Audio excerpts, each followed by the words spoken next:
మందిని గ్యాదర్ చేయాలని చెప్పారు కదా. అంటే దౌర్జన్యమా?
రవీందర్ ముందే కదా రవీందర్ చెప్పండి.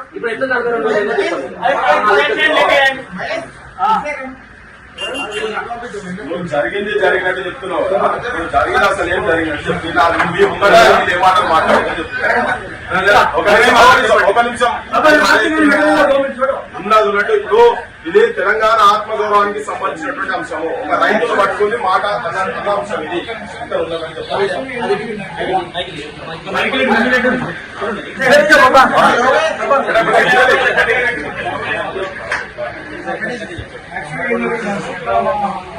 గోల్ తీసుకున్నది మాకు మా బంధువు అవుతారు, బాబాయ్ అవుతారు. నాకు రమేష్ అన్న అని సరళ రమేష్ అన్న మా అన్న ఫోన్ చేశాడు. ఇట్లా గోల్ తీసుకున్నారు, ఇట్లా 3% ఎక్కువ డబుల్ కట్టాలని చెప్పేసి అన్నారు. 11 months అయిపోయి ఒకటి 14 months అయింది, ఒకటేమో 18 months అయింది. 2 చిట్టీలు ఉన్నాయి. దాంట్లో ఇట్లా డబ్బులు మనం పట్టాలన్నా కూడా బంగారం ఇస్తలేడని చెప్పేసి నవ్వులు వచ్చిన తర్వాత ఈ అంకులు మనకు ముందే తెలుసు కాబట్టి రవి అర్థం మాట్లాడింది. ఆదాయం తర్వాత చిన్న అబ్బాయి సునీల్ అట్లా మాట్లాడకు, నోరు జారకు. అప్పటికే మాటలు ముడగొడతాడు. నోట్లో ముడగొట్టకు సునీల్, మాటలు జారకు. వాళ్ళు ఎవరో కాదు మా అన్ననే అని చెప్పి నేను మాట్లాడినాక మా అన్న ఏమన్నా అంటే, నీకు తెల్లెంటికలు వస్తారు, ముస్లిం అవుతారో ఎట్లా పెడతారు, గ్రూప్లలో ఎట్లా పెడతారు అని చెప్పేసి అని నువ్వు గ్రూప్ లో పెట్టినావు కదా, తప్పైందని చెప్పి నా కాళ్ళు మొత్తనే బంగారం ఇస్తాం అప్పటిదాకా ఏమని చెప్పి మాట్లాడింది. సునీల్ అట్లా మాట్లాడకు, మాటలు జారకు అని చెప్పి అన్నాక బరాబరి బయటకు వచ్చినాక మీకు ఆపరేషన్ అయిందని చెప్పి చూపించి తప్పైందని చెప్పి సారీ అని చెప్పేసి అంటే, సరే డబ్బులు కడదాం బా అని చెప్పేసి మా బాబాయ్ వచ్చి డబ్బులు కడదాం లోపలికి వచ్చాను. కానీ అప్పటికే నీ సునీల్ లోపలికి పట్టుకోపోయింది అని చెప్పేసి అన్నాం మేము. ఉన్నారు పట్టుకుపోమన్నాం. ఆయన లోపలికి పట్టుకోపోయాడు. అక్కడ దాకా పోగానే మళ్ళీ డబ్బులు కడదాం లోపలికి రాగానే ఏదో మళ్ళీ స్టార్ట్ చేసిండు. తర్వాత వాళ్ళ చెల్లెను ఎవరు ఆమెను పిలిపించింది. ఆమె వచ్చి ఆమె అంటారు మమ్మల్ని చంపుతారా అది అని చెప్పి ఆమె అంటారు. మిమ్మల్ని ఎందుకు ఎవరు చంపుతారమ్మా అంటే, మరి 3 నెలలకు ఒకసారి మిత్తి కట్టాలి కదా అన్నది. సరే అమ్మ 3 నెలలకు ఒకసారి మిత్తి కట్టాలంటారు కదా, అసలు ఎంత మిత్తి అనేది ఎందుకు లేదు మరి దాని మీద అని చెప్పి నేను అడిగింది. ఇది జరిగిన విషయం అంతే. మాటలే నోటికెళ్ళి చెప్తలేడు. ఏం మాటలు అన్నది నోటికెళ్ళి చెప్తలేడు. ఏ మాట అన్నది కూడా ఆడమోటితో పాటు బూతు మాటలు ఏం మాటలు అనేది నాతో కూడా చెప్పిండు. లంజగొడక అన్న మాట కూడా చెప్పిండు నాకు. నా వీడియోలో గురించి కూడా ఆ సీసీ ఫుటేజ్ తీస్తే లంజగొడక అన్నది అనేది తెలుస్తుంది. ఇప్పుడు తన చెప్తా తన ఓపెన్ గా ఏం చెప్పిండు అన్నది కదా, లంజగొడక అన్నాడు కదా, అన్నాడు చూసినావు కదా, లంజగొడక అన్నాడు అన్నందుకే కదా, అన్నందుకనే అన్నాడు అన్నాడు లంజగొడక సీసీ ఫుటేజ్ తీస్తే తెలుస్తుంది.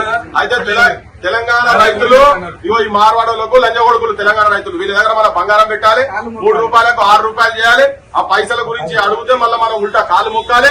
కాళ్ళు మొక్కి మళ్ళీ లంజగొడుకులు అనిపించుకోవాలి. మన ఆత్మగౌరవాన్ని వీళ్ళకి పాదాల కాడ పెట్టాలి. ఆడికెళ్ళి బతుకొచ్చి ఇక్కడ వచ్చి మన పైసలతోనే దానికి వచ్చి యోధుడి నీ మాటలు వాడాలి. ఇప్పుడు ప్రూఫ్లు కూడా ఉన్నాయి, అన్ని ఉన్నాయి. సీసీ ఫుటేజ్ చేయాలి. మా వాళ్ళు పోలీసుల దగ్గర పోతే వాళ్ళంతా కారణం అంతా కరెక్టే ఉన్నది. వాళ్ళు ఎట్లా చేస్తే అట్లా చేయని వాళ్ళు చెప్తున్నారు. ఇది సమాజం తెలుసుకోవాలి కదా.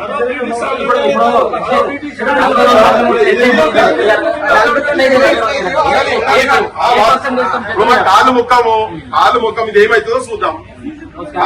కానీ ఇప్పుడు భాష కూడా బెటర్ గా వాళ్ళ దాంట్లో కదా. కానీ వాళ్ళు ఏం జరుగుతుందో జరగని వాళ్ళు ఇప్పుడు కాలు మొక్కితేనే ఇస్తారు కదా. వాళ్ళు కూడా వాళ్ళు అసలు ఇప్పుడు అమిత్ షా ఏం చెప్తున్నాడు, 2 రూపాయల కన్నా ఎక్కువ తీసుకోవటానని చెప్తున్నాడు. మేము పోలీస్ స్టేషన్ కి వచ్చినాం కదా, వచ్చిన మాట్లాడి మీరు పిటిషన్ వేయలేదు అన్నారు. పిటిషన్ ఇస్తాను పోతేనే కదా నువ్వు కాదు 6 రూపాయలు వాళ్ళు ఇంటి అట్లా ఇవ్వమని చెప్పి పంపితేనే కదా బయటకు వచ్చింది. దొంగతనం కాదు కదా, జరిగింది దొంగతనం కడతాం సార్ ఒక మాట చెప్పు అని ఎస్ఐ గారు కూడా అడిగినాం.